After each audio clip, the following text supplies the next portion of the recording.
किंवा भारतीय जनता पार्टी असेल, गेले अनेक वर्ष कोकणवासियांची व्यवस्था ही आपण करतो आहोत। याही वर्षी मला सांगताना आनंद वाटतो की आम्ही माननीय केंद्रीय मंत्री अश्विनी वैष्णवजींना ही विनंती केली होती की कोकणवासियांना अधिकच्या ट्रेन तुम्ही यावेळी द्या, आणि त्यांनी 367 ट्रेन, हा एक रेकॉर्ड आहे, इतक्या मोठ्या प्रमाणात या ट्रेन्स आपल्या कोकणवासियांना उपलब्ध करून दिल्या।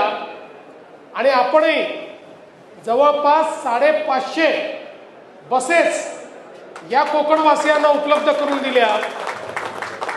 आणि त्यासोबत गणेश उत्सवाच्या निमित्ताने कोकणात जाणाऱ्या आमच्या सगळ्या कोकणवासियांना टोलची माफी देखील आपण त्या ठिकाणी दिली।